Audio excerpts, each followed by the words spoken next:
are you tuning in from? Welcome to the صباح الخير ومساء الخير. أهلا بكم. وأنا إيسا شارما وضمن مجموعة التقييم المستقلة مع البنك الدولي، وسعيدة جدا أن أكون معكم على مدى اليومين القادمين، وأغلب الجلسات ستكون مفتوحة على هذه القناة وحسب الأجندة اللي موجودة عندكم. نحن واثقين بأنكم ستكسبون الكثير من هذه الجلسات، وسنستمع إلى وجهات نظركم وكيف يمكن تحسين الوضع للآخرين ونوفر الفرص للتعلم والنمو والمعرفة. فنحن نربط على أكتافكم فقط لوجودكم معنا. هذه السنة عندنا 5000 مشارك مسجل، 252 من مندوبي القمة الشبابية، وحول 30,000 events to gain perspectives and insights about global issues from different regions such as Latin America, Africa, East Asia, and Pacific to learn about global issues. The summit offers us an opportunity to widen our perspectives and our network through three basic components: the plenaries, including the fireside chats, the keynotes, and the interviews, the case challenge, and activities, and the pitch competition. The 2 days of the summit have two different sub-themes related to our overarching theme of a people and planet-centered recovery. The first day of the summit, we'll be focusing on a resilient recovery that fosters opportunities for inclusion, and you'll soon see why. So to commence the 2021 World Bank Youth Summit, I would like to invite Mr. David Malpass, President of the World Bank Group, to extend his warm welcome. President Malpass, over to you.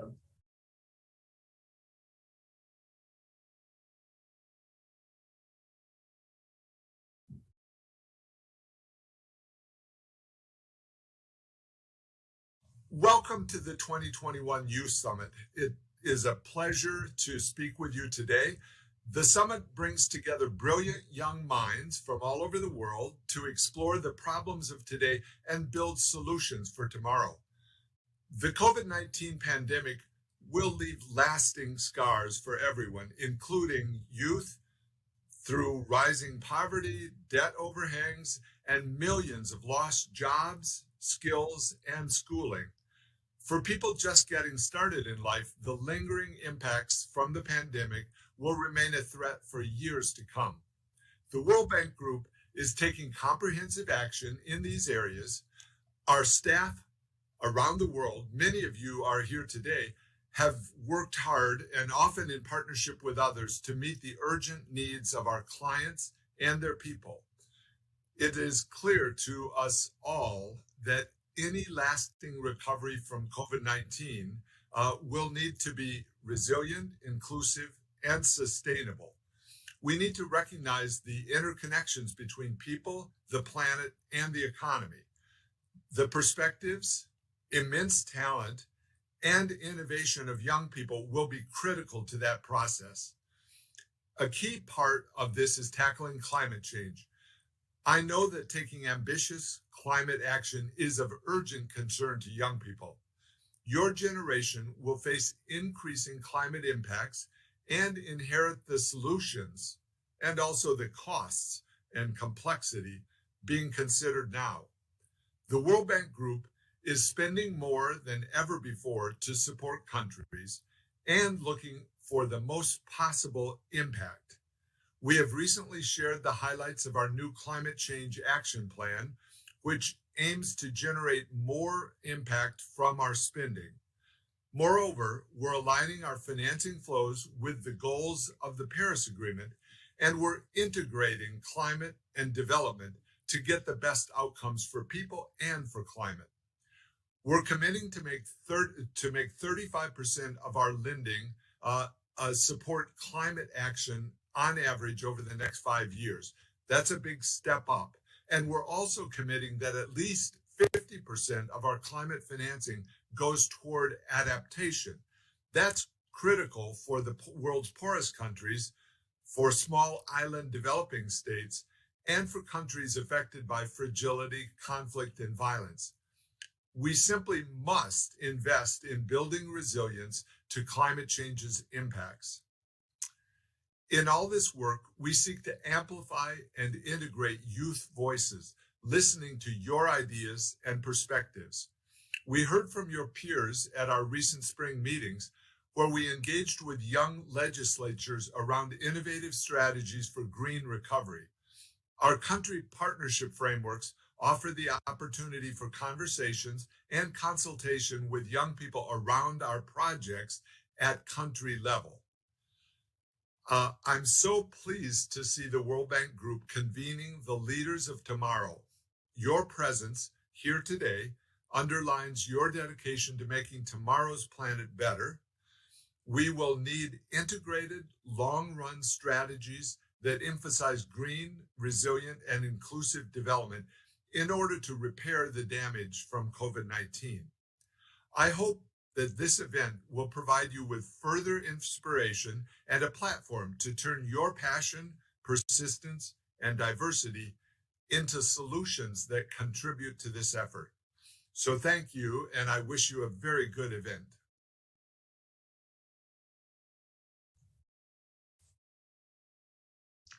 Thank you for those inspiration words, President Malpass.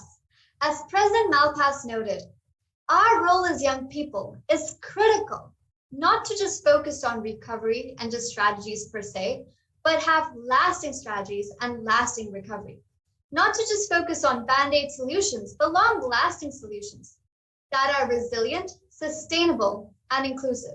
Solutions geared towards the people, planet, and economy in one. The World Bank Group is already doing laudable work in terms of crisis support and climate action, as President Malpass has mentioned. And we're here in front of you today to ensure that your voices as young people are heard, amplified, and integrated into World Bank Group solutions. To give us further insight into the summit and its theme, it is now my great pleasure to introduce to you the manager of the 2021 World Bank Group Youth Summit, Keelan Kofi.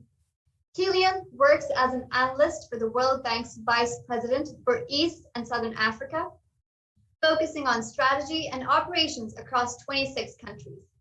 In his role as the World Bank Group's Youth Summit Manager, Keelan's aim is to further incorporate youth voices into the World Bank's strategic direction and country dialogues. Keelan has inevitably been the main orchestrator of the summit, leading our steering committee to ensure that our first ever virtual summit is a success. Keelan will now be giving us perspectives on this Youth Summit's theme and why it is so critical today. Over to you, Keelan.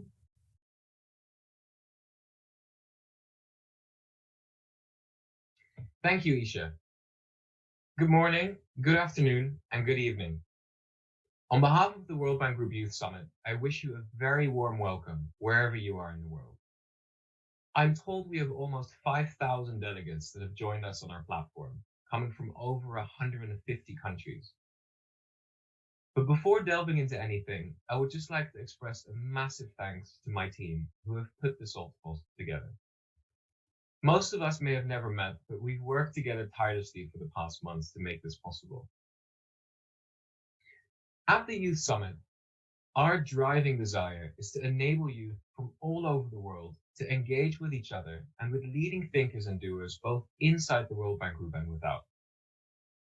I hope that our virtual platform will allow the kind of rich exchange that you have come to expect from the Youth Summit. But we're not just here to talk. We are here to take action. Because as youth, we will be the ones exploring the labor market post-COVID, the ones studying in hybrid ways.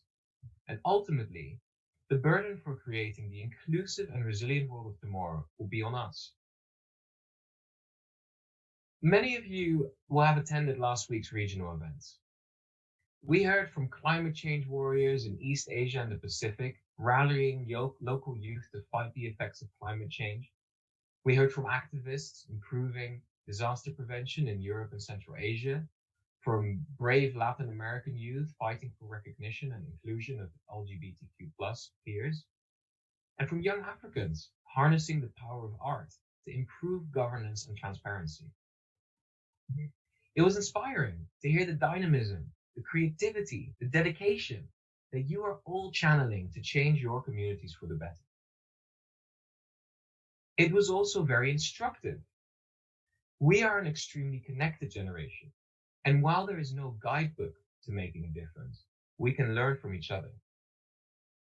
In fact, to build a resilient future, we need to learn from each other. COVID-19 has shown us how interdependent we all are. We cannot afford to ignore those connected today, simply because they may be on the other side of our world. And we cannot ignore our planet. We need to grow our economies within the limits of our planet's resources. We need to include all people in our collective growing prosperity. Fortunately, people say that there is great opportunity in every crisis. And so our speakers today will focus on the different opportunities that this crisis is affording us, whether to harness green growth, reduce inequality, or to further empower youth. However, altruism alone is not enough to build a better future. Turning potential into prosperity requires funds. That's why tomorrow, we will hear from public and private sector voices on how to turn emerging opportunities into investable solutions for people and planet. Our competition finalists really embody these principles. Chosen from over 700 applicants, they hail from 5 countries and are all innovating locally in their communities in ways that are profitable, inclusive, and sustainable. These bright entrepreneurs are tackling a range of issues, from affordable microfinance and healthcare to zero-waste construction materials and better menstrual pads. We will be hearing their pitches in front of our expert jury, and to take their ventures to the next level, we will be pledging financial support to the winners. Now, before we get started with the program, let me emphasize that this is all about you. Our goal is to facilitate your voice and to make it a part of policy dialogue. You are thought leaders, shapers, change makers in your own communities. And I hope that this event will allow you to share your experiences so that you may inspire one another. And that in turn, you will learn from others and bring solutions back home. So I challenge you to speak up. I challenge you to share your thoughts. And I look forward to being inspired. Have a great summit.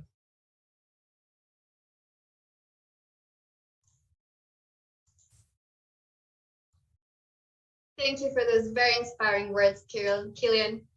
To reiterate, our goal is to facilitate your voice as young people and to make it part of the policy dialogue. And we're not here to just hear things, but actually take action. Because with great opportunity to be young people also comes great responsibility. And our responsibility is to really immerse ourselves into the summit and really widen our perspectives and network for better action for the future. So now, without further ado, I would like to welcome our keynote speaker, Mr. Axel van Trotsenberg, Managing Director of Operations at the World Bank, to discuss why a collaborative effort towards a resilient recovery is imperative and necessary, and what the role of young people is in this movement. Mr. Trotsenberg, over to you. Good morning, good afternoon, and good evening. Welcome all to the Youth Summit. I would have loved to have seen you in person here in Washington, but because of the COVID, we have to do it over the WebEx. Still, it is important that we connect. This year has been tremendously difficult for all across the world. Wherever you live, in Asia, in Latin America, in Europe, in Africa, we have all been affected by COVID. Worse, it has affected many, many people who have fallen into poverty. Our estimates are that until the end of this year, over 150 million people extra will have fallen into extreme poverty because of the COVID crisis and the economic effects it has had on their lives. You may actually also have felt it, either that family members or friends have been infected by COVID have fallen sick and unfortunately may also have passed away. We have all felt it personally, and this binds us together. We see that these days global problems have global impact and impact in our families. And this is the tragedy, but also the challenge, how we jointly confront this. Therefore, this Youth Summit is taking such an importance in this environment. First, you are the future. Secondly, you need all the support. We need to benefit from your ideas. We need your dynamism to overcome this crisis. First, by the drive to solve problems, to think differently, but also to unite across this world. There is too much disunity in this world. Yet for global problems, from COVID to climate change, we will need to work together. Wherever you live, from Latin America to Asia, from Africa to Europe, we will need to do it together. And therefore, the Youth Summits are taking a different importance. Your chance to connect with each other, today only over WebEx, and hopefully next time again in person, provides a unique chance to share the common challenge we have, but also share new ideas. We want to promote at the World Bank dialogue, inclusion, and also a sharp focus on together solving the big development problems of this today. And that is, in the short term, probably overcoming the COVID crisis, but tomorrow it will be the overcoming the climate crisis. So therefore, I'm so happy that you are connecting today with us, and really would like to encourage to reach out to each other, to start a dialogue, not only at this summit, but to go beyond this. What we need is a motivated youth that helps shape the future of tomorrow.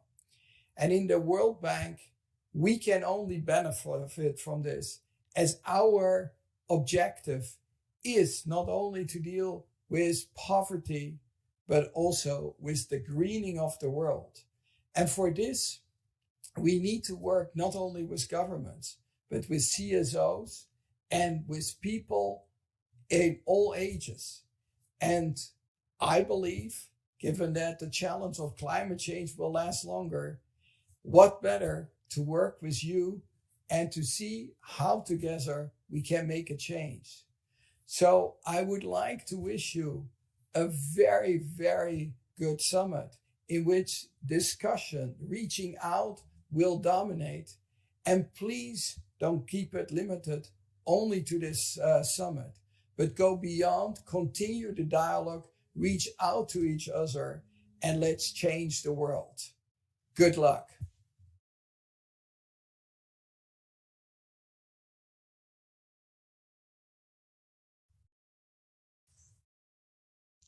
Thank you, Mr. Trossenberg. I think you have very rightly pointed out the importance of interconnection, of how local problems create global impact and vice versa, and how every nano action counts and creates a better butterfly effect globally. You have rightly pointed out the need to deal with the COVID crisis and the climate crisis as one, a theme that will be recurring throughout the summit.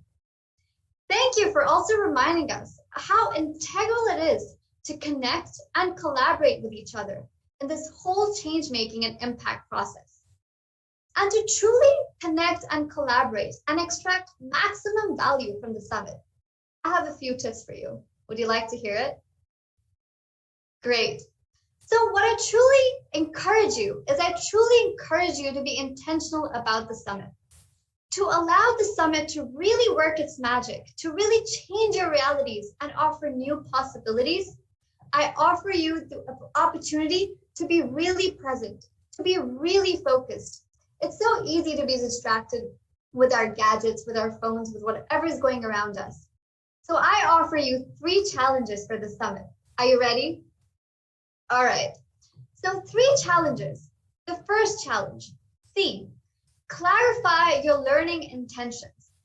So whether you're on your phone or on your laptop or whether on your notepad, jot down at least 2 learning intentions from the summit. What are the new perspectives you want to hear? Around what topics can they be? This will help you stay focused and engaged with each session. And the power of focus is magical. When you know what you want out of something, it's even easier to get it. So be specific and offer clarity to yourself on what you want to gain from each session or from each topic. Second, connect. Reach out to each other. Start a dialogue, start a conversation. We might seem or complain that, oh, we're not really in front of each other and it's virtual and it seems disconnected. But I tell you, the virtual platform offers us a tremendous opportunity because all of us are only a click and a hello away. As participants of the Youth Summit, as live viewers, connect to each other on the live chat. Share your perspectives and takeaways on social media, hashtagging us on WBG World Bank Youth Summit and Resilient Recovery for People and Planet. Even in dining conversations or when you're having lunch or coffee with your friends, share what you learned. This will help you integrate the knowledge and really build it into your system. The third one links to the first part as to connecting as well. Share what you learned at the summit with everyone around you, with whoever around you, to widen your perspectives. I'll keep reminding you of these 3 things throughout the summit. It may seem uncomfortable and a bit scary, a bit out of your comfort zone, but this is exactly what we're here to do, to be comfortable with what's uncomfortable. When you practice being uncomfortable, you step out of your comfort zone, and that's the first step to grow and know more. We have 2 intense days in front of us. It's a very immersive experience, and the summit will challenge us to think differently, think out of the box, and learn and connect from each other in new ways. So speaking of change making and stepping out of our comfort zones, I would like to introduce you to a very inspirational young person who's done just that. I would like to extend a warm welcome to Mr. Hope Endivoldu. You might have seen Hope at the 2019 Youth Summit. Hope was the Youth Summit competition winner in 2019 for his startup TwoWorld. He is the CEO and co-founder of TwoWorld and is currently revolutionizing the transportation system in Africa, one country at a time. Hope, welcome. It's a pleasure to have you. Yeah, thank you very much. Thank you for welcoming me, Isha. Great, nice to see you. So Hope, just to get us started, and for the benefit of the audience and myself, what does your startup TwoWorld do? TwoWorld is basically public transportation for African countries. We seek to make public transportation cheaper and more accessible to millions of commuters across African countries by helping public transport operators optimize their routes and increase revenue. We're focusing on the fact that we're focusing on this one aspect of transportation in African countries, which is the fact that unlike the first world, public transportation in African countries is run by millions of small to medium enterprises whose buses and minibuses operate without any timetables or schedules. Public transportation in African countries is the quintessential definition of the informal industry. So we are trying to digitize that and help operators actually optimize their routes and increase revenue. Very interesting. Thank you, Hope. And I also want to get behind the scenes a little bit, sort of take a step back. What life experiences inspired you to start TwoWorld in the first place? Yeah, that's a very good point. I think for me as an entrepreneur, one of the things that I really sort of like a big fan of is understanding the why of doing anything, right? I grew up in Bulawayo, Zimbabwe, before getting a scholarship to study at Harvard University.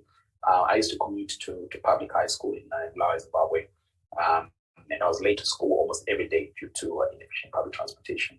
So with these minibuses, what usually happens is that you have no way of, some people call them minibuses, some people call them combis, some people call them matatus. In Ghana, they call them trotros. They all have all different types of names, but they're basically informal minivans, so to speak. You have no way of predicting how long they will take to actually get to a particular bus stop. So you can wait at one particular bus stop for 10 minutes, 5 minutes, or for who knows how long. When these minivans show up, they park at that particular bus stop and they wait to fill up. You also have there's no way of telling how long it will take you to actually leave the bus stop. They could leave that one bus stop and go park at the next.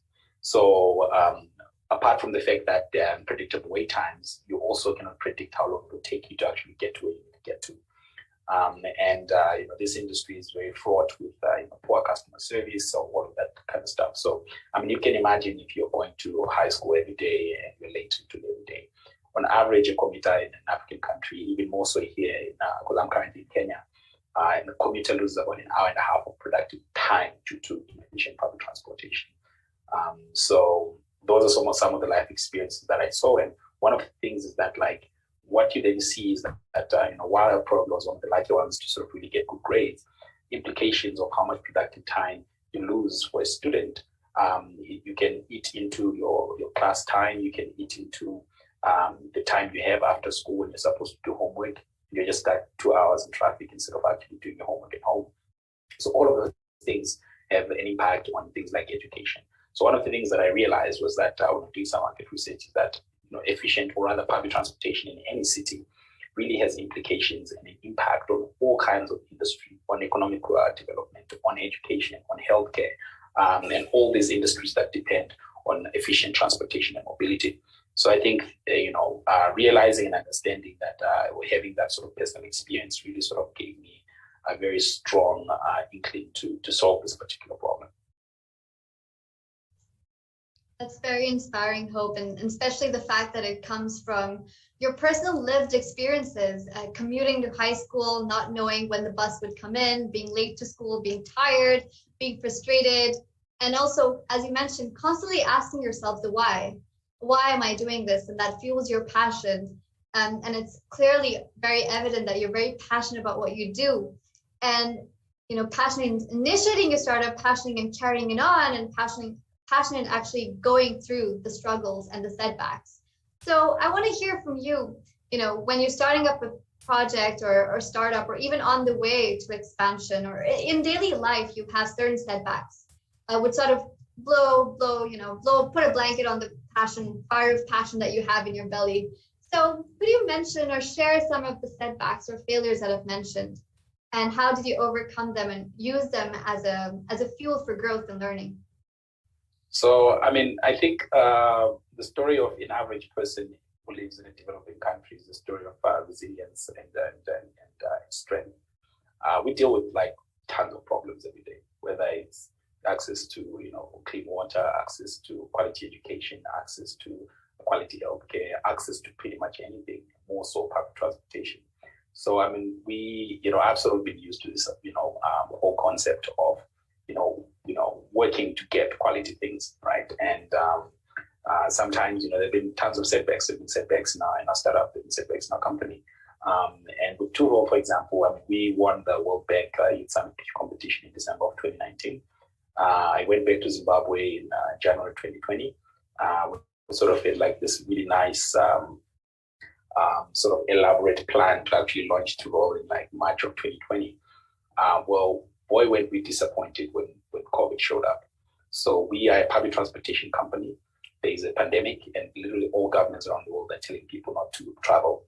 Our primary customer is the public transport operator, so we B2B. And the government basically in Zimbabwe, specifically more so than a lot of other African countries, they banned all matatus, right? All public transportation was told to just not operate. Now, what does that mean? You have a product, you have some funding, you have a plan, you have spent money on, buying, ads, sort of buying sort of marketing material and things like that, and T-shirts and all of this stuff for this big, nice, massive launch. Yeah, but your customers have been told not to operate. People have been told to stay at home. So that was particularly difficult because literally that just, blew a huge hole into sort of our whole plan. And I think there's a boxer that once said, everybody walks into the room with a plan until they get punched in the mouth. And that's startup 101, you know. And that was a very sort of really important lesson, right? That like you can have everything perfect, but you know, macroeconomic conditions in the market that you're going into, weather, earthquakes, anything can happen that can prevent you from sort of launching your company really well. So we waited, you know, like from March, you know, we thought, and to be honest, it wasn't naive. Everybody was thinking this. We thought, you know, probably some white guy is going to figure this out. We're going to have us a vaccine by August. That didn't happen. So, and I think by the time we got to July, it became very apparent that the pandemic is not going away. There isn't any clear solution. We don't know when the vaccines will be out. We don't know when governments will lift travel restrictions and restrictions on public transport operators. And we sort of thought about pivoting, and we pivoted into intercity carpooling. So while the Zimbabwean government banned intracity public transportation and also intercity public transportation, they didn't ban people with their own individual cars, and people were driving from city to city. But during the pandemic, there were people who actually needed to travel. So for example, health workers that needed to move from one particular town to another particular town to work. There were people who need to travel for, you know, health reasons or for whatever type of reasons, but people absolutely needed to travel. So we had to sort of say, okay, look, there isn't a market for public transportation right now because the government has restricted it, but there is a market for private, transportation in the form of carpooling, in a sense. So around November 2020, we launched a carpooling service for intercity, and that was sort of like our way of pivoting away from public transportation. But now I think as of 2021, things are a bit better. Economies are reopening up. Zimbabwe is also opened up really well. People are being vaccinated, so we're in a much better place actually to sort of do business and operate again. But the COVID pandemic, you know, it was a killer. A lot of companies shut down and they never, you know, opened up again. Some people were told to go work from home, and that was the last time they were in an office. Some industries totally shut down. Informal markets in African countries, which really depend on the informal sector, and the informal sector depends on things being open, really struggled, and they're still struggling up to today. So, we've had a lot of setbacks, but the goal here is to focus on the problem, understand why you're working on it, and whatever challenge shows up, you can still overcome. Thank you, Hope. And I really like the analogy that you never know when you'll get punched in the face. So you must learn how to rise back up and adapt, and how you've adapted from public transportation to private transportation, and really attending and really being present to what the needs and the wants of the people are, and how can you actually attend to them and ensure that you're creating an impact while being profitable as a social business. I think it's very laudable and something to learn from. And you started first opening in Zimbabwe pre-pandemic, am I right? Yes. And how was the reception to the app? And has there been any improvements in the transportation system since the app was introduced? So, I mean, public transportation in African countries is, like I think I highlighted earlier, it's the wild, wild west of informal markets. That is the original informal market or informal industry. And you have, it's very individualized, so there are millions of individual operators that own small fleets of vehicles, and sometimes the driver is the one who owns the vehicle that they're driving. They're competing among each other. It's like, it's almost like a free market kind of sort of vibe. So one of the things that really hasn't happened in a lot of African countries is how do you digitize, and how do you digitize informal industries, and how do you also monetize whatever the digitization looks like.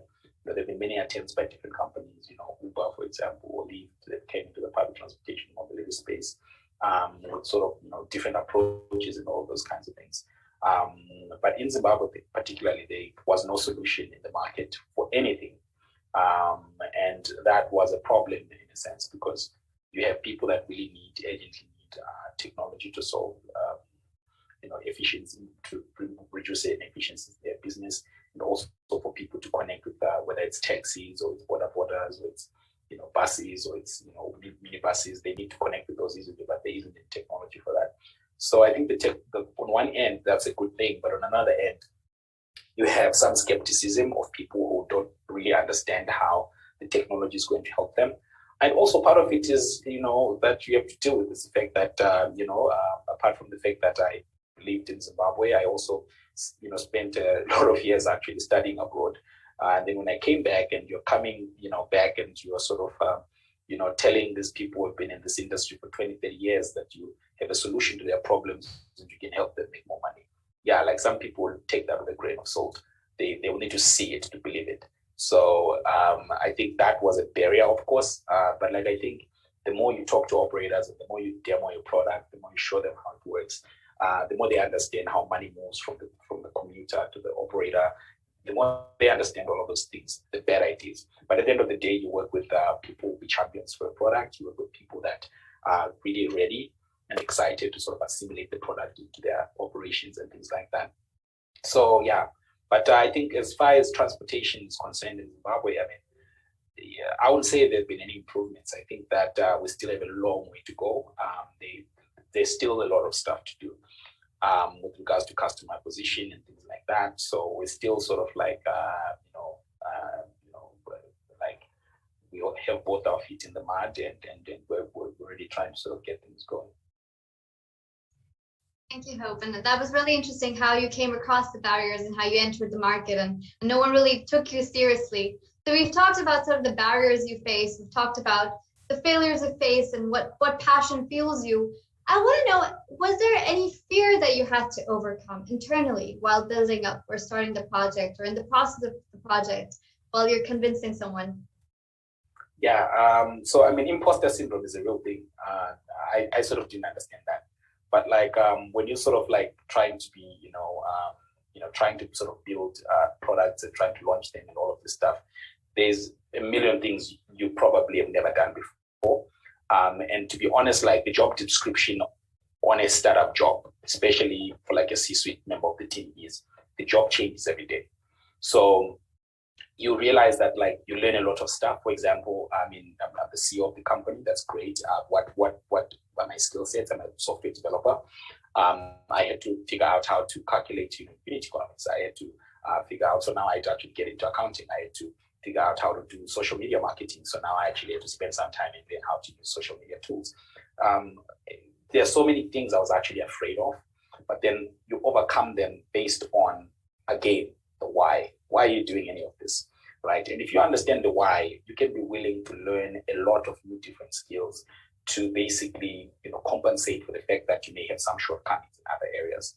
So I think that, we're absolutely afraid of a lot of things. One, what are the government regulations around public transportation?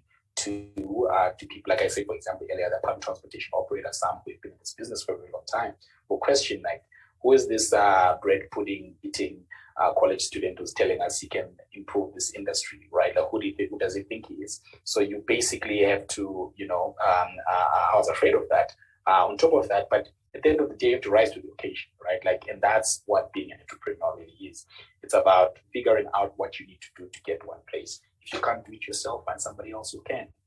If you can't do it yourself, or if you don't know something, find somebody who knows, right? Leverage your network, talk to experts, find other team members to work with, find interns if you have to. Whatever you need to do, do it, and that's the job.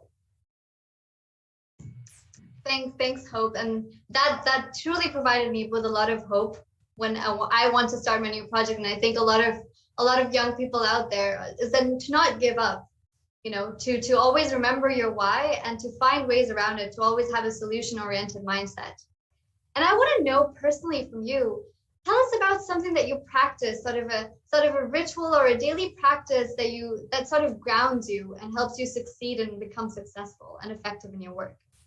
Yeah, I mean, I think there's so many things that we all do. Some things are very conscious, some are subconscious. But I think for me, the most conscious thing I do every day to sort of get my day going is to make my bed, right? Like it's just a very simple sort of thing that I do every morning to sort of get my mind into sort of game mode, right? And I know that once I've done my bed, it's time to work, right? And I think that sort of practicing that every single day, to me, just symbolizes the start of every day, and it just puts me in a mindset to actually stand up and actually go do some amazing stuff. And then I think there was a time in the company to always to do quite some stuff where some of the team members would sort of exchange, talk about how we, at the beginning of the week, you sort of try to gauge how people are feeling personally and how people are feeling professionally. So you just give a number from 1 to 10, how you feel personally and how you feel professionally. And that sort of like really helped us really think, oh, maybe our business is going really well, but like one of our teammates really maybe struggling socially. Or maybe it could be just that, yeah, somebody's doing well socially, but yeah, the last 2 weeks have not been really good for them, maybe because they haven't, reached some KPIs or something like that. So I think, there are always, small little things that, we do, that I do personally that, help me sort of, orient myself to actually work. That's very insightful, Hope, and thank you for that very inspirational chat. You've given us a lot to think about and learn about, and a lot of food for thought. So takeaways, number one takeaway for me at least is make your bed first thing in the morning, come what may. I think you've rightly pointed out that subconsciously does something to you, sort of game mode on. So audience, make sure if you don't make your bed, that's the first thing from a top entrepreneur out there. Make your bed, check in with your team members in both personal and professional life. Because when someone comes to work, they come as a whole person. So make sure that you're checking in with them, really caring about them and being empathetic, as Hope pointed out. Knowing your why, and when someone punches you in the face, metaphorically or literally, rise back up, knowing your why, and have a solution-oriented mindset. So thank you very much, Hope, for that session. And audience members, Youth Summit participants and delegates, if you'd like to further chat and connect with Hope and ask questions about him, his startups, his daily rituals and practices, feel free to reach out to him on the social media channels. Do read about his startup, Tuberl, and then stay connected. So thank you so much, Hope, for joining us. Absolutely. Thank you very much, Isha. Thank you.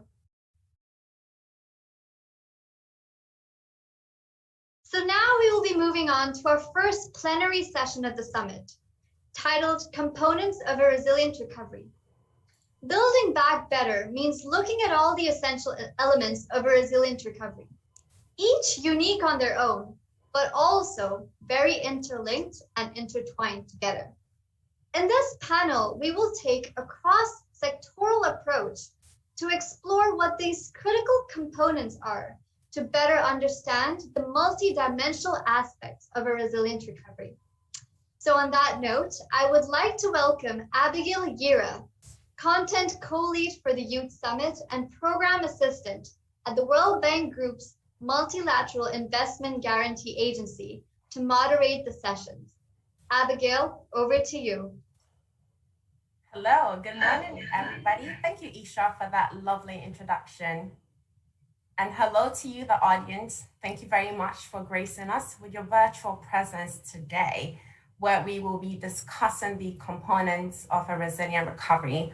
I have here with me a panel of incredible people we have gathered from all over the world. With me today is Ms. Motoko Aizawa, who is the President, Observatory for Sustainable Infrastructure. Ms. Motoko, you're welcome. I also have Ms. Alana Kimbabazi, who is Program Manager at the Initiative for Social and Economic Rights. And lastly, I have Mr. Matthew Klein, who is the Head of International Government at Coursera. Ladies and gentlemen, you're very welcome today. I want to delve right into our very first conversation. I need not talk about what 2020 was and of course what 2021 is shaping out to be. Conversations and the narrative has been carefully curated towards building back better and resilient recovery. But I think an element that's really been missing but should really be focused on has been, what are the components of what a resilient recovery should look like? And so if I could start with you, Motoko, what in your own expertise and given your experience, what should be the elements of a resilient recovery? Thank you very much for that introduction. Good morning, good afternoon, good evening to everybody who is gathered in front of their screens. It's an incredible experience to be with you, connected through Zoom. And I am delighted to be able to take part in this important discussion on resilient recovery. So we are talking about recovery, meaning recovery from the pandemic. And of course, this is a pandemic that's still ongoing. It's a pandemic that killed 3.75 million people in the world, sickened 174 million people, and still going. But now that the vaccines are starting to circulate, if you think that the most important element of recovery at this point is economic recovery, you are not alone. Our economy must recover and regrow because it contracted significantly because of the pandemic. And of course, once we fix the economy, people will regain their jobs, hopefully their income, they can pay taxes and be able to provide for their future and for the future generations. But economic recovery is not the only element of a resilient recovery that we need. We are in the midst of actually a triple crisis, not just a pandemic crisis.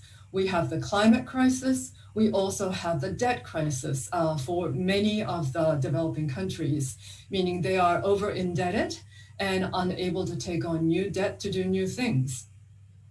Or maybe I should say a quadruple crisis, because we should not forget about this crisis of inequality, which has been around for a very long time, but the pandemic really exacerbated it. So you are all aware that there are segments of the population who contracted COVID at a rate higher than other segments of the population, including the poor, the minorities, the indigenous peoples, and so forth.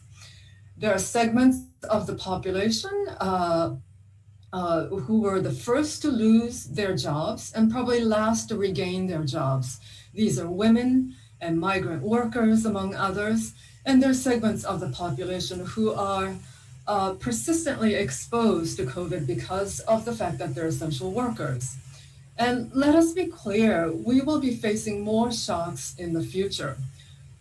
These are certain to come, whether we are talking about climate crisis, natural disasters, financial crisis, or yet another pandemic, which experts say is certain to come again because of the linked and interdependent nature of our world.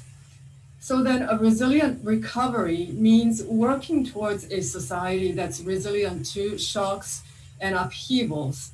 It means focusing on people, and especially those who are most vulnerable segments of the society, so that they can be resilient and equip themselves against ongoing and future crisis.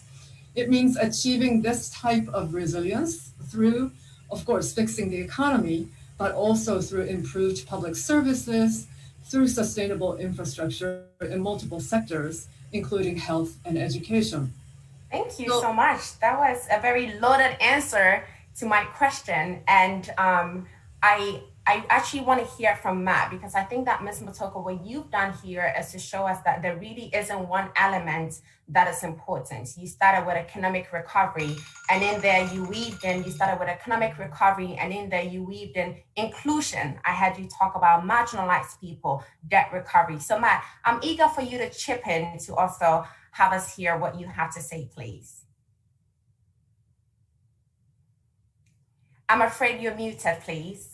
I'm so sorry. That happens quite often. I'm so happy to be here as well. Thank you, Abigail. I think from my perspective, I very much agree with Motoko. I think we often talk about the health side of this, and there's an Amartya Sen quote that says, you need an educated, healthy workforce to sustain economic development. And from my experience, and I think for many of us, education is what lifts us up and enables us to have better, more fulfilling lives. So Coursera was founded with the idea that education should be for anyone, anywhere, and not for a select few. And one of the interesting things is our own data shows that skills proficiency is overwhelmingly correlated with higher GDP. And skills proficiency across a country is correlated also with higher labor market participation, higher industry stock performance, and lower income inequality. And so this all shouldn't be surprising, but it's really good news, basically, that it's worth it to invest in education and human capital. And so to me, another key piece of a resilient recovery is also that it's spread, right? It's not just for citizens of a certain geography or economic class. And in the past year, Coursera launched a workforce recovery initiative targeted at a new population, specifically at the unemployed. And we reached over 1 million unemployed learners over 100 countries. And in an interesting counterintuitive way, a lot of our national programs are using online learning to reach more diverse populations. As long as you have access to a smartphone, it really doesn't matter how far you live from a training center, how heavy the time and cost of transportation can be with a second job. And so from my perspective, I very much agree. And I think that economies with greater social mobility really provide more shared opportunity, irrespective of socioeconomic background, geographic location, gender origin. And I think Thank you very much. Sure. Thank you for that input. Alana, would you like to add anything to that, please? Yes, thank you. I think for me, when you're talking about resilient recovery, the who very much does matter, because like Motoko said, we had vast inequality before. We had underfinanced public health systems and public education systems, and we accepted it because we just thought so aspirational, SDGs, all of that. But now with this very life changing event, whatever issues we have were further spotlighted. And for many of us, like the health system, this was the last straw that was on the camel. Like this was the point where many of them have been at the brink of collapse, and particularly in developing countries. And so for me, a resilient recovery really means putting people first and putting the most vulnerable and marginalized first. As Rawls says, if you're rebuilding a society and you don't know what your position is, you will often make sure that the worse off is at, just sort of a decent level of being, right? And so I think we really have to think through what we invest in, and rebuilding better means investing in strong public health systems and education systems. It gets us to think about growth. Does growth trickle down? People have talked about the degrowth movement, but can we talk about an inclusive growth, right? So is there social protection? Is there, how are you taxing? Because you're going to have to need revenues for this recovery, but how is your taxation system? Do you have a lot of regressive taxes where the people who are already overburdened are being further squeezed while the wealthy are left to get off with paying basically nothing? And so it's really about how do you make sure that you create a lot about resilience and prepare. How do you prepare for that? And for me, it's very important that we're focusing on the most marginalized. What we have learned from COVID was it doesn't help if you can get healthcare and the lady selling vegetables or cleaning your car is not able to get healthcare, and that the failure to address that inequality will mean that we are locked down like we have been. It's difficult talking about this because we are still in the eye of the storm. In Uganda, for example, we are getting into another lockdown. A second wave has hit us hard. But one of the things we've been pushing for is really having a human rights-based approach as well to this recovery, because with a human rights-based approach, you're thinking about inequities, you are thinking about who gets left behind. And that's very important, whatever discussion we're having.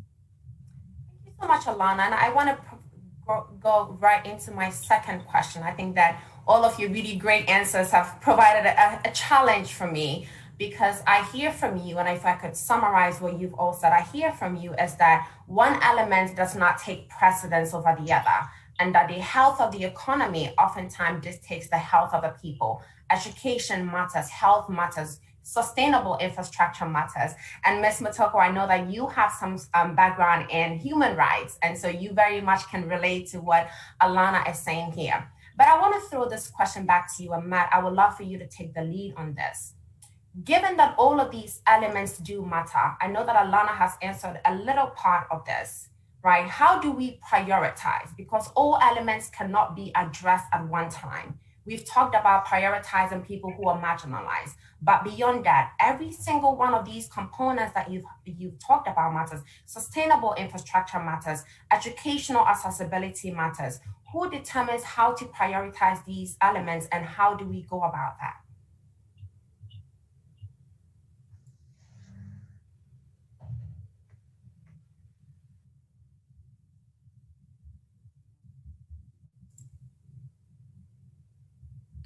Abigail, was that directed to one of us? Matt, that was for you, please. Sure. So from a perspective of which portion do you prioritize, and how is this affect? So I'm probably I don't know if I'm the best person to necessarily speak to how to prioritize within these segments. I can speak to the approach we've taken, at least, which is really trying to take into account the 85 million jobs that are potentially being displaced by 2025, the way the pandemic is affecting economies, and the approach we've taken, because it's very rooted in what practically can we do for different populations. And, I think from my perspective, when you actually look at employers and you look at the way they're currently responding, for me, what I see is you have a report from the World Economic Forum that 84% of employers say that the pandemic has increased their intent to digitize work processes even faster. And you have data coming out that 42% of COVID-induced layoffs are going to be permanent. And you have a tidal wave of hundreds of millions, as much as 300 million young people by some estimates, that are entering the workforce over the next decade. And so you have this tidal wave coming, where you have a massive number right now of citizens that need to reskill. This was the case before the pandemic. This is even more the case now, as fundamentally the actual jobs needed across economies are changing. And at the same time, you have new youth entering the workforce, often not coming with the specific skills from the universities they've been coming from to succeed in the changing nature of work. And so when I think of where I focus and where we can focus, for me, that first piece is, how do we connect young people that are looking for what skills to train with high quality content that comes from trusted educational institutions? And how do we as companies, as institutions, actually signal to educational institutions the changing nature of new skills required in the private sector to really fill that gap? And so I've been working over the past couple of years to try and unite some of these systems. And what we've been doing during the pandemic, before the pandemic, but I think probably is a piece of what needs to happen, is working with somehow individual countries to really have them be identifying the specific industries that they're looking to train citizens into, detailing down to pathways that citizens actually, where they are right now, can actually go to them, build connections between those learning programs and the companies, to actually have companies make clear in regional ecosystems what skills are of value to them, to actually bridge this gap. And then, of course, we can help learners complete these pathways and obtain credentials that have value in local and regional labor markets. So that, I think, is something really practically we can do. There are hundreds of millions of jobs that are projected to go unfilled by 2025. And so I think this is really something that we can have impact in immediately. Thank you very much for that. And I'm going to have to hear from Motoko, but I want to pivot back to 85 million jobs having to be lost by 2025. That is a huge number of jobs, given that you have a high rate of unemployment at this rate. But Motoko, I want to hear from you about my earlier question on how to prioritize these crucial elements on resilient recovery. Yes, thank you. It's really a dilemma because governments are under so much pressure to do everything and all at once.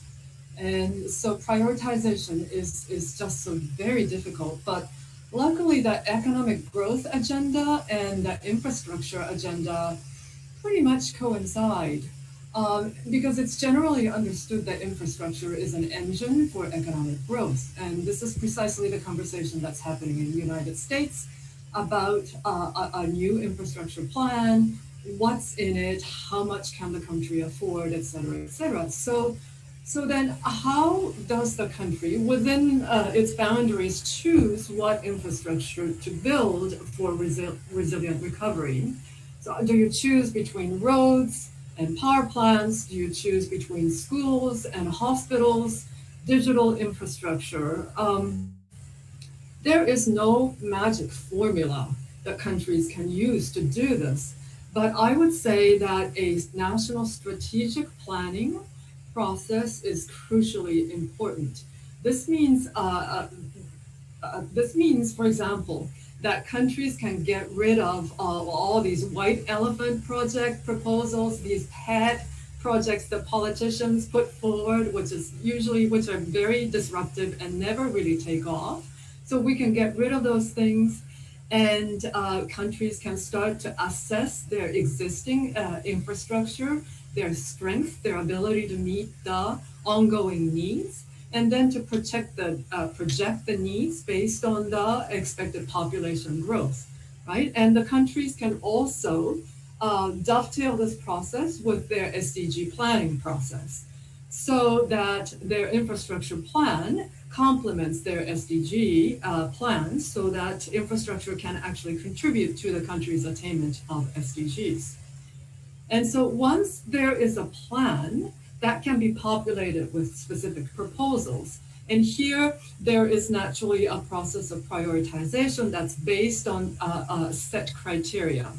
But if this is done, and if this is done in an open manner and in engagement with all the stakeholders, this gives a country a long-term perspective on what it has to achieve within its means and what it has to do to make this happen. And in fact, when a country has a plan like that, it can transmit the sense of discipline, credibility, and predictability. And this is such a plus for investors, right? So doing a proper planning and a proper process of prioritization involving all stakeholders and taking the views of citizens into account, that strengthens the planning process, and it will also be attractive to investors. It's a win-win. I like that word. It's a win-win. Nobody loses, but everybody wins. And if you could stay on, I have a follow-up question for you. Your job is really all about sustainable infrastructure. And before COVID, you already had existing infrastructural system in some economies that were really vulnerable. You add COVID to that mix, and of course, there is the issue of climate change, and there's really a dire need to not just build back, but to build back better. I want you to talk to us a little bit about how the impact of COVID and climate change on these existing infrastructural systems, and what, again, building back better would look like, and how, in thinking forward, that collaboration on both ends would look like, on not just the government, but also on us, the people. What would that responsibility look like? Because at this point, in my opinion, it feels like a moral imperative, for us to want to build back better. Thank you. So that is a question with multiple sub-questions. I'll do my best to try to describe what my thoughts are. First of all, I think it's not such a distance past, right, that we saw these stark images of empty airports, ghostly train terminals, empty highways, vacant buildings, restaurants, theaters, sports arenas. We also saw a totally different pattern of consumption, whether it's energy or food or toilet paper, right? We have what we used to think it's available everywhere, all of a sudden became such a hot commodity, i.e. digital access, because that enabled us to do work from home, to access learning from home, to access telemedicine, for some of us to even order food or groceries, and access entertainment if you're quarantined. So there are some things that gained value all of a sudden, and some other things that became sort of a stranded asset, or asset that just didn't have any value. What's the value of having an empty train station, for example? But we also realized that these spaces could be used for other uses. So we all know instances of stadiums turning into hospitals for COVID patients, or mass vaccination sites, and so on and so forth. So I think what happened is the pandemic really gave us a chance to pause and reimagine what future infrastructure should look like. What should infrastructure do? How can we have infrastructure that can do several things all at once and serve multiple purposes? For example, how could a transportation system or energy system help carry essential workers to work, help people connect with the internet to do their work or their school work? How can we get more out of the existing infrastructure and future infrastructure so that when another crisis comes, we are well prepared for that? And who should the infrastructure serve? And are there people who are currently unserved or underserved? And why can't be as bold as to imagine infrastructure that can correct past patterns of discrimination and create equal and affordable access to all with efficiency and dignity, right? These are the key debates around sustainable infrastructure today. This discussion has been ongoing for a while, but I think the pandemic really refocused our attention on this. So what do I mean by sustainable infrastructure? Simply, it just means that environmental, social, and governance considerations are integrated into the life cycle of an infrastructure project, from concept to design to implementation to closure. And when this is done well, sustainable infrastructure can help create multi-layered benefits, long-term benefits to the environment, to the people, and society as a whole. And this benefits includes resilience to future shocks, as I talked about already. And sustainable infrastructure can also help countries realize the SDGs. And we're not just talking about the resilience of the infrastructure assets, that power plants don't flood or roadways don't get eroded by sudden rain and so forth. We're talking about resilience of people, right? So these are the expectations towards sustainable infrastructure. And, you know, this is not just some kind of an imagined thing. There are cities that are already doing this. I was just blown away by some Californian cities that are looking at their transportation system to figure out how to bring in the marginalized communities that got isolated because of all these highway systems crisscrossing their communities. How can they come back in and be part of the design of the new transportation system that's also climate friendly, that can also create some green spaces for citizens to go to? It's a multi-layered benefit that we're all seeking. In Washington, DC and in Paris, we're all having these discussions about access to infrastructure with efficiency and dignity, right? Yeah, with efficiency and dignity. Thank you for that. Alana, I want to hear from you as the program manager for at the Initiative for Social and Economic Rights. You really do champion giving everyone a seat at the table in terms when it comes to recovery. I want to hear from you, and as we prioritize these elements that we've talked about, healthcare, education, social economic benefits, how do you answer the question of who gets what when, and how do we give everyone a seat at the table, making sure that those who are really marginalized and vulnerable get to have accessibility to what they need first? How do we prioritize them first so that they can go on to, you know, to benefit to the economy and get what they need first? Yes. Yes, thank you. I think, you know, like you said, equity is really key. It's really key. We've known that we are in this together, but we have not felt the impact of the pandemic the same way. While others could isolate and stay home and, you know, use digital tools to ensure their kids are learning, people from poor backgrounds, for example, just failed in Uganda. There are kids who have not been able to access education for a year. and are going into the second year as we enter this lockdown. There's been an increase of child labor because if you don't have food at home and your parents are out of work, even though you're like 6, 7, 8 years old, you're being sent out to work. The people who don't have access to healthcare, right? And so the issue of equity, even in building back, is really key. But how do you do that? How do governments prioritize when they have so many demands on them? And I think that it comes back to remembering you do have a social contract with people. So there are things as governments that you're better placed to do. For example, making sure that the most marginalized have healthcare or education or social protection.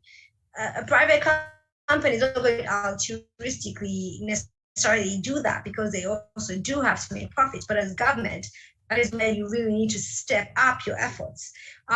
But before we even get into the specifics of what needs to be done, I think so we need to try to just sort of get things stable, because governments are just unable right now to handle all the pressure. And the quickest way to economic recovery, the quickest way to beginning to think through how to even build a more equitable future is also making sure there's equitable access to COVID vaccines. Because as long as we don't have access to COVID vaccines, people will remain out of work. For example, we opened and we are shutting down again. Kids will remain out of school, and distance learning is not working in our context at all. And there's just a huge demand for social protection, which a lot of our governments are really grappling with. So we need to make sure there's equitable access to vaccines. And I will get a bit more into that later on, specifically on its own. The second key thing that I think that would be prioritized is also participation and the extent to which you're consulting people as you think through how to build back better, how you budget. We don't often see that happening in our context. And policymakers will say that they are rushing to, they have to make quick decisions and so forth. But you need to make concerted effort to make sure there's participation and accountability. Without that, you're not going to have the public trust you need, which you really, really need in the fight against COVID, but even as we navigate this very tricky area. And the last bit, like I've said to you again, is focusing on health and education. But I do want to pivot to vaccines, because I'm very passionate about this. And it's, it is on the one hand, while you see my Twitter feed in particular, I see all these lovely reunions. On vaccines a little bit, because I have a specific question for vaccines, on vaccines for you. But I wanna also pivot, use your word, I'm gonna borrow your word, pivot. I wanna pivot back to what you said about government. Does the government have to bear the entire responsibility? Or do private sectors also have to collaborate with government? And I say that because private businesses benefit from the people. And so if there's a call to action, why can't the private sector collaborate with the government to join forces to say, let's help the people from whom we benefit from?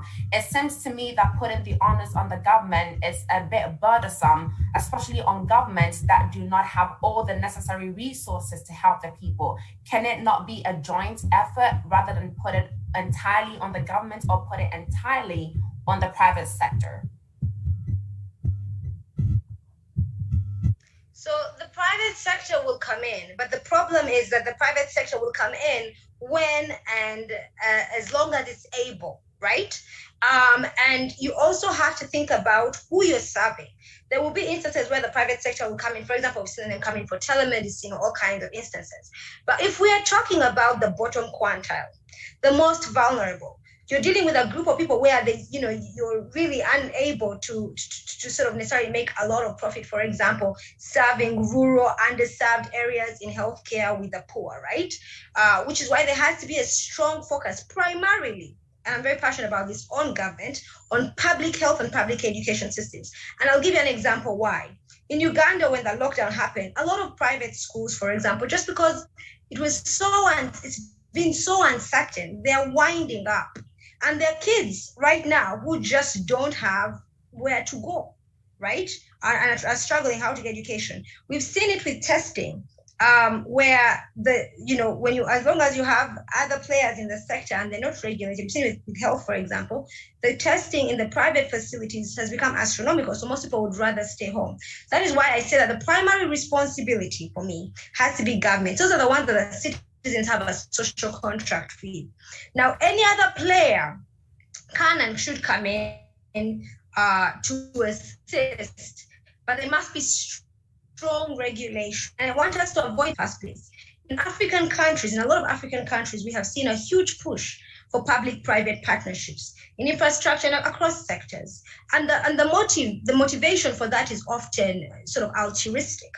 But again, it does matter who you're thinking about. And if you're thinking about, and I'm assuming that the World Bank would be concerned with the extreme poor, because that is your mission, trying to end extreme poverty. For those instances, you'll find that public-private partnerships in health and in education are actually not delivering for that category of people. And you need to have governments step up. They must be stepping up, investing in public health and public education from tax revenue, right? And the bank, and I know other actors like the IMF have been really working hard with governments to make sure they have sustainable revenue generation strategies that are not necessarily burdening the lower quantiles and the often over squeezed taxpayers, but are trying to broaden the tax revenue to make sure the wealthy are paying a fair share of tax. And then when other actors are in, making sure that there's regulation. Because here is the thing, when you're in a crisis like right now, you want to make sure that everyone can access certain basics, right? And you have to think about the best way to make sure that there's equitable access, because there'll be people who are served by the private sector, right? But it won't necessarily be the poorest. And so as long as we absolve government from the purpose it should be serving with regard to this, we'll end up with a very unequal society, which is what we are seeing now. In my country, those who have money can get healthcare. You can have someone come to your home. You can do it all digital. But if you don't have money, you are left to grapple with the public health system. And what is the state of the public health system? When COVID hit, we had I think it was like a really dismal amount of ICU beds.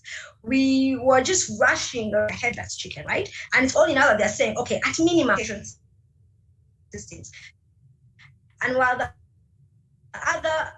private sector does come in to supplement what government is doing, particularly if it's well regulated. We've been seeing the last couple of years, we've been seeing declining investigation. And that's why I put a very strong onus on governments as we build back better. But on terms of the private sector, here is what the private sector could do. But I worry that we'll end up going to the vaccine donation discussion a lot, right? But we've seen, and we'll get into vaccines definitely, but we've seen with vaccines, the private sector and governments working together. Now, the government, they are putting a lot of money into the private sector to be able to have vaccines, because we all needed vaccines. But the question that I have for all of you right now is, has there been equitable access? And could we have rethought how this model could have been done? And how do we avoid a situation where we make sure that if any other player is coming in to supplement this, and at the end of the day, there's access for those who would otherwise be shut out of the system. Seriously advocate for. If you're wealthy, if you're the wealthy and those who have some sort of means, you're fine in any system. It is the poor and vulnerable that are left to grapple with the real effects of COVID-19.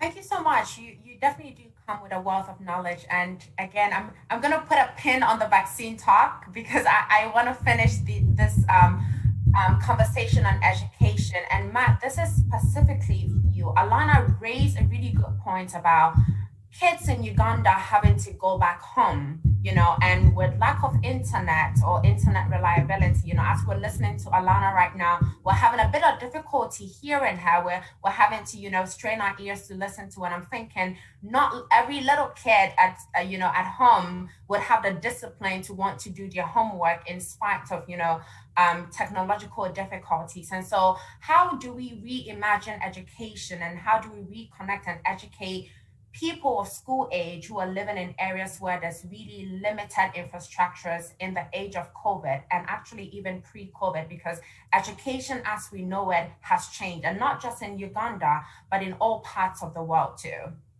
Yeah, I think that's a great question. And, as I get to that, I also want to comment on some of the things Alana was saying, because Alana, I really agree with you in a lot of ways. I would add the specific piece that I think government needs to be the impetus to define the playing field such that there's a focus on the poorest. And if the government doesn't do that and say, this is where we're focusing, then no one is going to, right? It's really easy for private sector companies to serve who's easiest to serve. So I think completely agree that government needs to set that boundary of, we need to be designing programs, we need to have services particularly specifically targeted for the poor.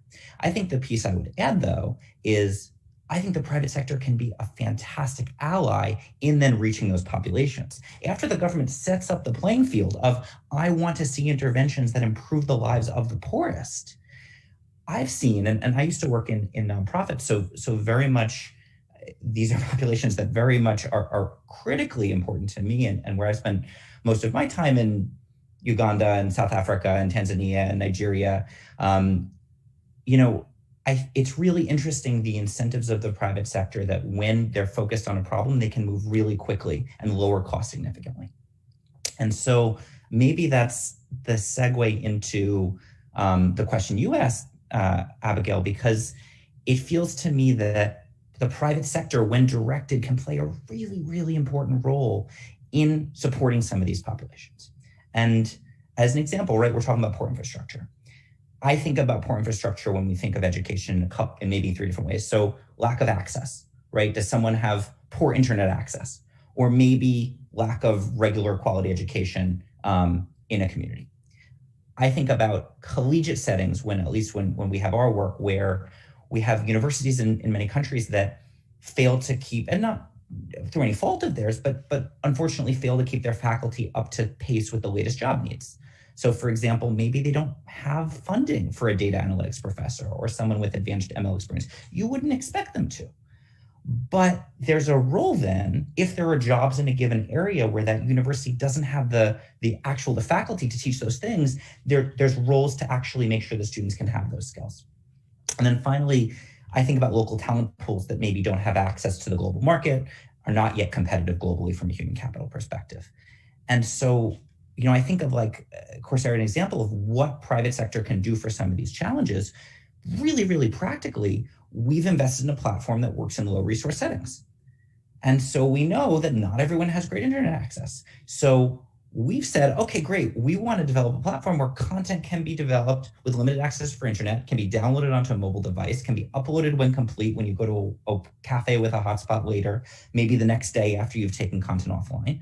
And then started thinking about how do you compress file sizes so that actually you don't run up people's mobile phone plans when you're using it. And again, no one said Coursera do this, but we're doing this because we've received direction from government of focus on the poor, focus on low resource settings, make sure whatever you do, if we're going to work with you, make sure it works. I think similarly, one of the areas we've invested in that, again, to me are critical for some of these settings is, we call them gateway certificates, professional certificates that can directly train someone without a bachelor's degree and give them all the skills needed for employment. So maybe in a case where university is expensive, maybe in a case where, maybe the economy isn't focused on really computer science skills and data science skills. How do we develop some of those skills where we can help someone get all the skills they need for a job now, instantly online in a rural area, maybe where they don't have access to as much education? It shouldn't be a barrier. Right? As long as you have some basic internet access, you should have access to the same opportunity that everyone else in the world does. And so I've been going on a long time, happy to talk about some of our national scale programs and ways that we think about access. But to me, I think, Alana, to respond to your point, and Abigail to the point about infrastructure, I feel like with governments that direct where they want private sector collaboration, really powerful things can really happen. Thank you. No, thank you really so much. This conversation started with sustainable infrastructure.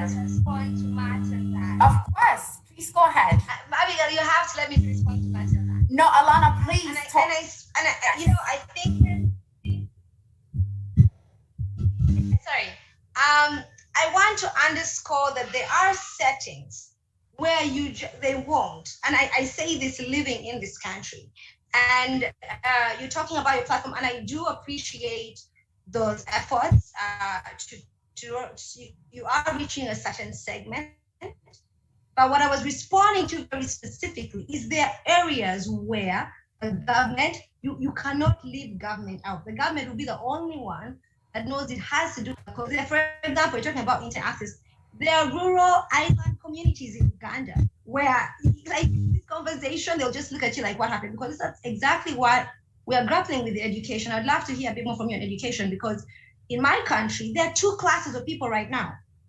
There are those who could study and who got access to these programs, including yours. And then there is the kids from the urban poor, there is the kids in the rural areas, including university students. It got so bad that when they began to shut down university because cases were rising, the students began to strike because they said, we have not been studying for a year. You're saying we're doing e-learning and we're doing continued learning, but the reality is we are not studying. It has to happen to be very nuanced. There has to be, like I said, a minimum emphasis on public health systems. And like the other actors you've said, when they're there, you're absolutely right, Matt. They must be, government cannot not steward. It must be able to say, you must focus on these areas if you're going to be here, because we're all moving in the same direction towards increasing equitable access. And then regulating, because they are, you're doing this sort of because you've worked in these areas, you're very motivated, you have that nuance. But there are others who are coming in to make a quick buck. So how do governments balance that, right? So if there's no regulation, if there's no stewardship, even the private sector that wants to come in to sort of mitigate, they will not be really maximizing their potential. That is what I wanted to clarify, that in two instances, the government must still invest, and then they must regulate and steward the other players, make sure that at the end of the day, the person trying to benefit is getting this. Thank you. I'm really sorry. I derailed. I have a panel that's just really passionate about the message that you're conveying, and your passion is really felt in the rich conversation that we're having. I think what I've gotten, and what I hope that our audience members have gotten, is collaboration matters, but the government sets the tone from the top. As elected officials, they really do bear a responsibility to the members of your country to make sure that all needs are met to the highest extent possible, and then bring in the private sector only as an addition. And so thank you very much for that. And I know, Alana, you're going to be really excited about the next question because it is directed specifically to you. I want to talk about vaccines. Vaccines presented the greatest news that we were all awaiting. First, there were no vaccines. We would not be getting vaccines for a while now. And then finally, it's like, whoa, we have vaccines. Yay. And while some of us have been really blessed to have access to vaccines, there's still a number of people who do not have access to vaccines. Talk to us a little bit about the word that you've been using, which I love today, has been equitable access, not equal access, because equality is very different from equity.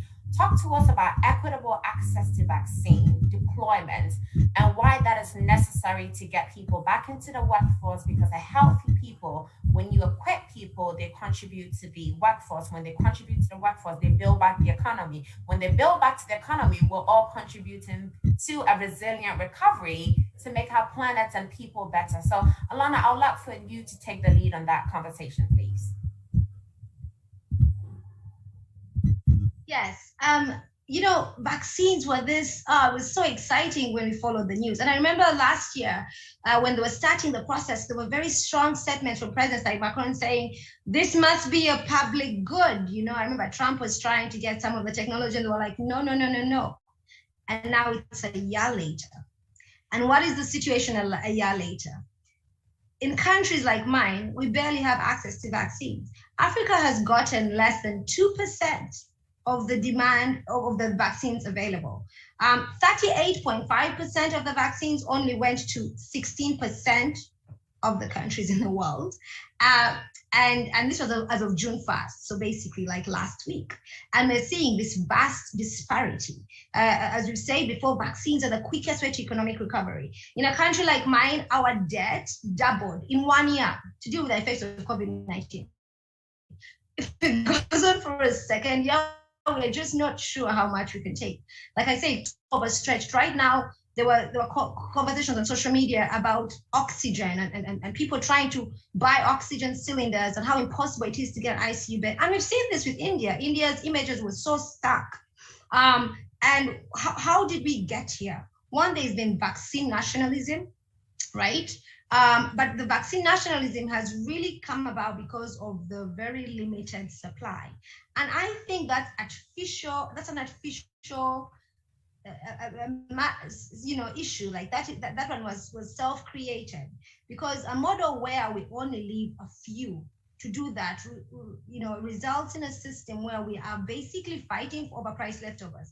I remember when Uganda was trying to negotiate for doses from the Serum Institute, was asked to pay a high amount, was asked to pay $7 per dose, while the EU is paying $2 per dose. And we are a poor country, right? But that's the system we're dealing with. We're relying on COVAX, which the WHO set up, but it's under-financed, it's facing a shortage. And right now, the Serum Institute that is supplying the rest of us in the developing world decided, sorry, we have to deal with India, our people first, the rest of you find out. So in Uganda right now and other African countries, like last week, there were thousands of people who turned up for vaccination. And the doses are running out. I'm not sure we'll get a second dose, which someone would think that's crazy. Why would you go and subject yourself to that? But it's what we have. It's all we can get. And so I would have hoped that, and I say this now, recognizing that the World Trade Organization is sitting today. Now, last year, before vaccines even came out, South Africa, India, Kenya, a number of developing countries said, listen, people, let's get it together this time. We have seen what happened with HIV. We cannot repeat those mistakes. Let's make sure that when vaccines come, that we will temporarily suspend the patent protection just until the pandemic is under control. And there's been a lot of resistance to this, but we've seen countries change their minds, including the US.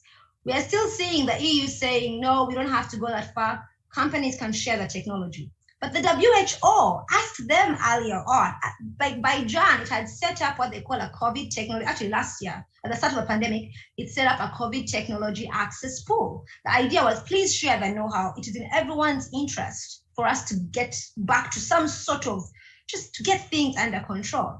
And no company has joined. And so we're in this situation where it is really tricky for us to get vaccines in the first place, which really complicates our recovery, like I've said. But number two, and I hope that, before I leave that point, I hope that the outcome of this WTO meeting will be to temporarily suspend that. So if we have more companies, particularly in the global south, making these vaccines, because if you're like South Africa, they come and test the vaccines on you, and then you only get them in March. And now we're busy begging a number of countries. COVAX has set up an appeal for donation Saturn, which is very, which causes a lot of uncertainty for our own economic growth, our own recovery in the developing world. But also how the vaccines are rolled out is key, right? How have you prepared your health systems? Do you have because when vaccines arrive, you have to be able to distribute them before they expire. They have very short expiration timelines. And if you ignored your health systems, if you have areas where there are no public health systems, you have no, you've just sort of left everything to chance, then you're in real trouble. And I think the World Bank has set out in a really great way some of the things that countries should be thinking about in terms of really making sure that their health systems are prepared. For me, key to that is public health systems, because my concern is always those rural underserved areas. How do you make sure that you have, because you need to have these vaccines, you just can't take, they need to be transported, at least at refrigeration level. You need to have, some sort of structure. People have to know where to come to. And in Uganda, we saw the importance of that, because having very limited vaccination sites means that people then get, they are congested. They could catch COVID as they're trying to get it. When they're very far, like we've seen, they're long distance away. Older persons just can't walk there. We don't have good, strong public transport systems. And so there's a group of people that do get left behind if you have not thought very strongly about the know-how. And also making sure that they're free.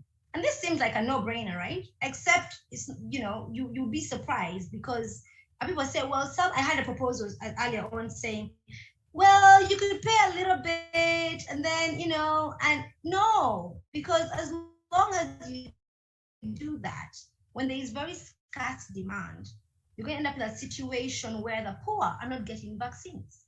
And they're going to say, why am I subjecting myself to this? First of all, this is all experimental. We don't know.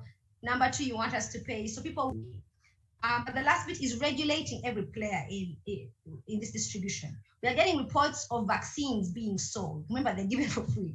They're supposed to be given for free. And now you have different players coming in and selling. And I think particularly when you're dealing with the private sector where you're not necessarily the one giving out the vaccines, if they do get involved, there has to be very strict regulation. People want to make a quick buck, which in Kenya, they were even selling them, and they were selling water actually. But they told people they were vaccines, just like injecting people water. So that shows you again, more vaccines. But I guess the last bit about what everyone, if you want to push your leaders to act, if you want to think about what needs to be done, like I say, get them to support the TRIPS waiver. It's a temporary suspension to enable more manufacturers. Let's put pressure on these companies to share the know-how. We need the know-how. We need to be acting quickly. Time is of the essence. And the third bit is to make sure that your governments are also financing initiatives that are trying to bring about equitable access, thinking about the budgets that are going either as ODA or even in your country, like because this should be a top priority, making sure that everyone everywhere can get equitable access to vaccines because they are a public good. As the IMF has said, they are the best public investment in history. But we're going to need, particularly the wealthier countries, to match the rhetoric. Because you hoarded so much. I know it's not you on, but I'm saying the government. No, that's perfectly fine. You really situation. You added, thank you so much. There's a lot of regulation that needs to go in there. Vaccines should be free, especially for those who truly cannot afford this. And before we go into questions, Motoko, I would love to hear from you on your opinions about vaccines rollout, deployment, and also accessibility. And we actually have some very interesting questions. But before we go into the questions, I want to hear your opinion on everything that Alana has shared so far. Thank you. Well, Alana had a lot of interesting things to say. Yes. So I will just maybe focus on the big picture. And if I may, Abigail, I'll just come back to something that I didn't manage to do and respond to your last questions about should some of these things be mandated, particularly sustainable infrastructure. The big picture is that a lot of these initiatives are dependent upon foreign investment going into developing countries to help those countries buy the infrastructure and services that are needed. And unfortunately, the flow of investment into developing countries into infrastructure over the last few years has been just going down and down. And of course, you can imagine the pandemic really caused a huge drop in the volume of investment. So what is happening now, and what has been happening even before the pandemic, is that the World Bank Group, other multilateral development banks, the OECD, the G20, other think tanks, and many others are trying to figure out how to bring the private sector to invest in infrastructure in developing countries. And this one you cannot mandate, right? You have to have an enabling condition. You have to have just the right condition for the private sector to be able to come in, and perhaps the multilateral development banks to shoulder some of the risks and so on and so forth. So when the private sector and the public sector collaborate for investments like this, that's known as PPPs, or public-private partnerships. And in fact, the vaccine development in the United States that happened in collaboration with the government money, with the private sector and some of the research institutions, that is another form of PPP. It can create a huge benefit for the public, right? And for that matter, we can have toll roads operation, water services, all sorts of things run by the private sector. But the problem is that we need to have a balanced approach, as Alana already said. There needs to be proper oversight and proper regulation, and making sure that the investment coming in actually is in accordance with the national development or infrastructure plan. And to let the government also have its own space so that we can help countries become more efficient in mobilizing their own resources, domestic resources, so that they can afford to pay for some of the things that they need urgently without necessarily collaborating with the private sector. And so I take a much more nuanced approach about the participation of the private sector. I completely agree about the problem of vaccine distribution, right? And that is something that has to be regulated, mandated properly. I think that it's very much a case-specific thing, but in order for everybody to have equitable access, affordable access, that is the only way to go. Thank you very much. Thank you so much. We have to jump right into questions. It's amazing when you're having so much time, when you're having so much fun, time flies by. And Matt, I have a question directed to you. The question is, where do you see the trends in the youth upskilling given the digital disruption of the workforce? Yeah, happy to. So it's interesting. We definitely are seeing citizens across the world and youth across the world engaging in the same content that we're seeing jobs in. So a lot of interest in coding, a lot of interest in data analytics, a lot of interest in these professions, cybersecurity, these professions that actually have growing demand, which is really, really exciting because while taking courses in art history is great, these are actually the skills gained that will have a tangible result in employment. And so that's what we're seeing across the board. Perfect, thank you very much. And I have a question from Motoko. The question is, what do these resilient cities, societies, people, and environments look like in light of net zero carbon buildings, climate change, green recovery, green industries, and circular economy? I'm happy to repeat that. Well, that's okay. Sorry, I'm just making sure you can see me. I think that there are already experiments going on in different cities in the world. And I think that everybody should look into what their own cities are doing, because here, the amazing thing is that cities are in the lead. Not necessarily the national government or even the provincial or state government, but it's the cities that can really make a difference, right? Because that's what the citizens are demanding very clearly. And so there are model experiments, there are examples of exactly what you talked about in many cities. And you should ask your politicians, where is my example? I want to live in that net zero environment. And why cannot we have a model city or model example of what we're talking about, this sustainable infrastructure experiment? Thank you. I want to live in a net zero environment. Thank you very much. Alana, I have a question for you. How do we carve a path towards health equity that brings together the private and public sectors, and how do the youth play a role?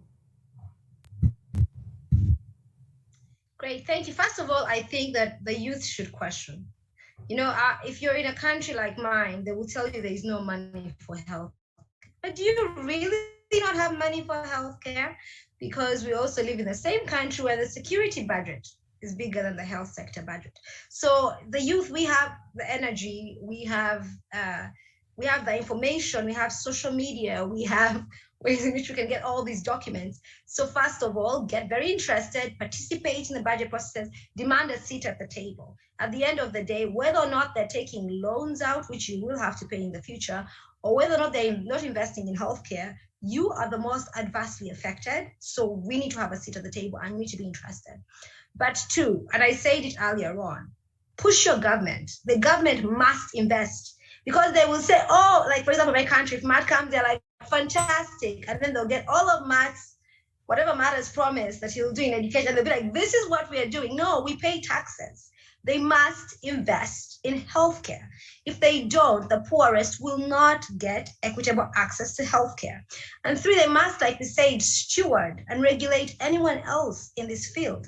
You must be able to say, okay, these are the areas where it makes sense to invest, and you must monitor and regulate. And a lot of our countries, we don't do that. You find maybe a private player comes, they know the friend who knows the president. The next thing, for example, in Uganda, they decided to come up with a PPP hospital because an investor knew someone who knew the president. And the cost of that hospital would have helped, I don't know, we have 39 districts without a district hospital. That means that in 39 districts, if you live in a country that uses districts or Google, people don't have access to a hospital. If you got the money that they were going to use to build this one super specialized PP hospital that came about because an investor knew someone who knew the president, we could have had district hospitals, right? And then the pandemic either took government to court. We're still, arguing about this. But I think it shows the fact that the government there was not even necessarily thinking, what are its priorities? Did we need a hospital that would charge rates that are, we're targeting tourists, medical tourists coming into Uganda. When your own people can't access healthcare, what does that mean? So making sure that any other player comes in, there's real strong stewardship and regulation. So for me, those two things are key. Those three things, because participation is very key. And sorry, I know I have to go, Abigail, but the last one is access to information. Demand for access to information. How many of you know how much, for example, your governments are paying for these vaccines per dose, right? How many of you know what they promised to do and on what liability we're taking on? So you just have to demand. And if you live in countries like mine where you've been socialized over time to sort of accept things, I hope COVID is the wake-up call. Thank you. My key takeaways for today are many, but to the youth watching us all over the world, accountability, regulation, question your government, look for information, especially when information is free. Thank you so very much, Motoko, Matt, and Alana for being here today. As we've talked about the components of a resilient recovery, let us not forget that month is Pride Month, as we're thinking about inclusion. Refugees matter, Indigenous people matter, and so are the members of the LGBTQ community and all other people who are being marginalized. They also deserve a seat at the table in conversations about a resilient recovery. I wish you all the best and thank you for being here virtually. Bye-bye.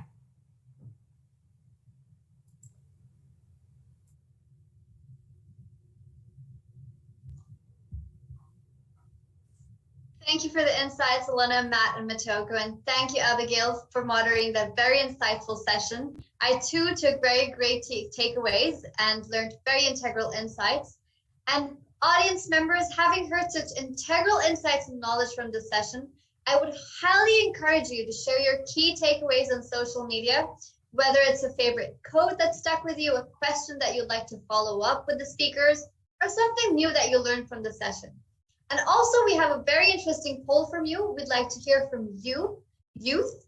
And so we have a full poll from you. And if you're on the World Bank Live, right under the agenda, you will find a poll which asks you, a resilient recovery for people and planet should focus on 1, harnessing green opportunities, 2, reducing inequalities, 3, developing sustainable infrastructure, and 4, ending poverty. So do share your views with us and do raise your voice with us. And also feel free to share your key takeaways once again, I'll keep reminding you on #WBG Youth Summit. All right, so I suppose we've had very intense, immersive sessions with a lot of food for thought. And I think we deserve a little bit of a break and refresher here. What do you think? Right? So now we will have a 15-minute coffee break. So have a meal, have a snack, move, stretch, shake, reconnect with your friends and family, reflect on key takeaways, and also take time to share whatever you've learned on social media before you forget. And after the coffee break, we'll be having breakout sessions for our case challenge participants. So case challengers, you've already been communicated regarding your groups and your sessions, but should you have any questions, please feel free to reach out to your facilitators. And those participants who have not registered for the case challenge, we have an interactive activity for you guys around the topic of a disability inclusive recovery. And for those viewers watching us from all around the world, we will see you in about an hour at 11:15 EST and 3:15 p.m. GMT for a keynote conversation with Dr. Sandy Okoro, Senior Vice President and General Counsel of the World Bank Group, followed by a very, very interesting panel session on bridging the digital gap for women and youth. So stay tuned and see you soon.